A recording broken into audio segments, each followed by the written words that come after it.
Hello everyone. Welcome back to the Purvakhyan Food Series. In the previous episodes, we discussed the Purvakhyan of खीर. ताई, आता प्रसाद तर आपण खाल्ला. आता मेन कोर्सला जायचं. हो चालेल, पण काय खायचंय? आईला विचारते थांब. आई, आज जेवायला काय आहे? आज ना जेवायला. अरे कोण पडला? Don't worry everyone, ठीक आहे सगळं. Everything is all right. असं होत असतं कधी कधी किचन मध्ये.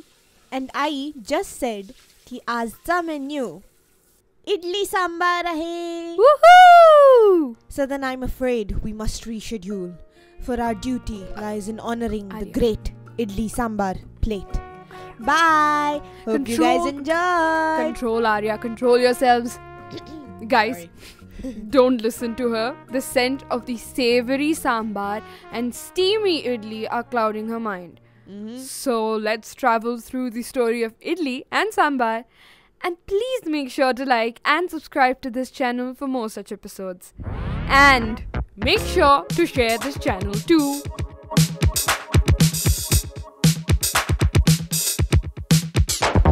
So let's start with the earliest findings on idli.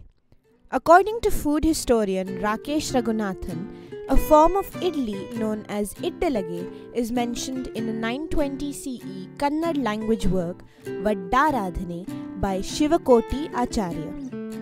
A similar recipe called iddarika is mentioned in the Sanskrit literature Manasol Las, written by King Someshwar III in 1130 CE. King Someshwar is back with his cooking. However, these ancient idlis are made of black gram and buttermilk. There was no use of rice and the fermentation and fluffiness of the modern idli. There's another finding about the origin of idli. According to food historian K.T. Acharya, idli could have been introduced to India around 800 to 1200 CE from a part of the country which was then ruled by Hindu kings belonging to the Shailendra, Ishana and Sanjay dynasties. This part is located in present-day Indonesia. Idli is similar to a preparation called the kedli there, which also uses rice, which wasn't seen in the ancient idlis of India. Theory is that Indian cooks from the royal household could have returned to present-day India with the kedli recipe, and soon it got on to every local here. So essentially, idli is still South Indian in origin, no matter what the different origin stories are. Exactly. Even though it was made of black gram and buttermilk before and then Indonesians introduced it, it was still a Hindu kingdom back then, and that too South Indian dynasties. Now, podcast side note for you guys. Woohoo! If we look at a variation of idli that is more on the frying side than the steaming side, ittu avi is a type of idli where they deep fry batter of urad dal in ghee, kind of like medhu vada. This kind of idli was made by people living in the region of Western Ghats. Medhu vada and idli have a common ancestor. That's why we eat it together. Close bracket. Now that we're back on track and know the origins of idli, we can't not discuss the origins of its companion. You know, its best bud. Yes, the relatively bland, fluffy idli goes really well with the tangy, sweet and spiciness of, you guessed it, from episode 3, Sambar. Sambar, the assorted dish that is a perfect blend of two cultures. Wow. Ata, the origin story of Sambar takes us to the western side of Bharat and back to the time of the Maratha Empire. In this glorious time, we travel to the kitchen of the Tanjavur Maratha ruler Shahuji Maharaj, all the way to the 17th century in the then Principality of Tamil Nadu. Actually, again, South India. Not exactly Western, but the story does relate to it, you can't deny that. It is a blend of two cultures. Before we go into the journey of sambar, guys, please subscribe to our podcasts if you enjoy listening to them, and please share it with everyone you know. Thank you. ज्यांना ज्यांना इडली सांबार आवडतो त्या सगळ्यांना share करा. Yes. Now, the story goes that the kitchen of Shahuji Maharaj was actually trying to make a dish called amti, which is an utmost fundamental part of any Maharashtrian lunch. The royal cook in his kitchen saw that there was no moong dal and kokum in sight to prepare this dish. He tried and tested some of the local ingredients instead. Those were tur dal and chinchetsa juice to make this dish palatable. When the court tasted this dish, it fell in love instantly with this multicultural blend of flavors. Elated, the king named the dish after the guest that the dish was specially prepared for that day, Chhatrapati Sambhaji Maharaj. And so, the name Sambar was entitled to this palatable and exquisite dish. Not just the court in the 17th century, but every single citizen of Bharat has been captivated by this finger-licking dish till this day.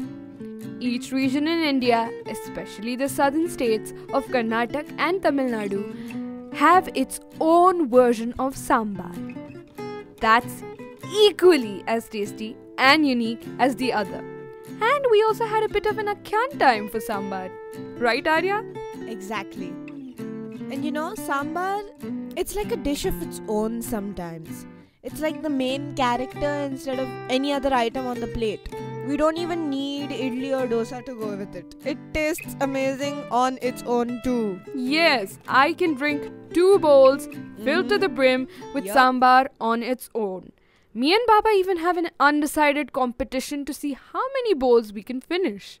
And of course, Baba always wins. Always. You just go with the flow. True. So now that we know the origins of Idli Sambar, let's see what Ayurveda says about these two delectable dishes and partners in scrumptious success. Well, Ayurveda takes into account the fermentation of idlis, and therefore it categorizes idli as a pitta-provoking dish if left to ferment too long. If you don't know what vata, pitta and kapha are, the 3 doshas, then please do refer to episode 1 and 2 of the Purvakhyan Food Series. Now, coming back to idlis, idli's taste depends on the dishes it is accompanied with. It can be astringent and drying for the colon according to the dal used. Served with sambar and pudina chutney, that is mint chutney, idli becomes 3-doshik. Now, 3-doshik probably sounds negative to us, the people who know Hindi. But Sawanee Tai, my co-host here, will explain what exactly 3-doshik means. Yes, thank you, Aarya, my pleasure. Co-host. Yes. To be 3-doshik means that you have an equal balance of vata, pitta and kapha doshas. So this means that the dish is the definition of perfect. So idli and sambar and chutney seem to be the perfect meal. I think everyone agrees to that. They do, of course they do. Now, in case of idli, to get a little science in, fermented foods are rich in vitamin B12, and obviously so is idli. The whole objective of the process of fermentation is leavening to make the batter rise. Probiotic organisms like Lactobacillus plantarum and Lactobacillus lactis are present in the idli and dosa batter. They improve the digestive efficiency, gut health and production of vitamin B12. This combination of rice and lentils provides a mix of natural flora required for fermentation. The black gram is the main substance on which the fermentation enzymes act and improve the nutritional and protein value of idli. Now, to put on display idli's best bird, sambar. Sambar as a high-protein dish finds a perfect niche of popularity among the vegetarian-inclined diet of most Indians. After all, proteins are building blocks of the body for muscle growth and repair as well as weight loss. Traditional sambar preparations have veggies like drumsticks, pumpkin, brinjal, bhendi, tomatoes, and various other fiber-rich seasonal vegetables. In addition, proteins and pulses used in sambar are high on fibers too. The sambar includes a variety of vegetables which are rich in fibers and antioxidants. They induce the feeling of fullness and prevent you from binging onto other fattening foods. High fiber foods are good for heart and cholesterol. Yup. The dal-based stew is high on vitamins and minerals, iron, zinc, folate and magnesium. Tamarind extract, turmeric powder, curry leaves, red pepper and mustard seeds have a number of health benefits ranging from good digestion, weight loss and high immunity. So many things idli and sambar both have. And they're good things. It's a perfect meal. Literally And is a it perfect tastes meal. good, Aarya. It tastes good. It's like every single person would like to eat it, and it's good to eat how many ever you would want. You know those days when you just want to eat something delicious and filled with flavors, I think but I have those days every day. but your conscience kicks in, reminding you of your weight loss aspirations. On these days, we must recall our trusted sambar. Not Maggie, sambar. Yup. An extensive range of seasonal vegetables, protein-packed pulses, and a mix of detox-friendly spices. But make sure you go low on salt. Preferably have a bowlful alone or with steamed idli instead of rice. There is a perfect recipe for a sambar yukt meal which we have put in the description of our episode. So, Check that out yes, and tell us how it was. in the comments. So now that we talked so much about idli sambar, why not go and have a plate full? I can literally see it in front of me right now. True, literally. My mouth is watering. सावनी आर्या अगं लवकर या स्वयंपाक तयार आहे idli sambar is ready लवकर या फुडायला Alo ai! Let's go to eat the perfect meal, Aarya. Tis our duty. Yes. So hope you guys make a perfect plate of idli sambar for yourselves too. Meet you guys with another delicious dish in the next episode. Please like, share and subscribe. Bye.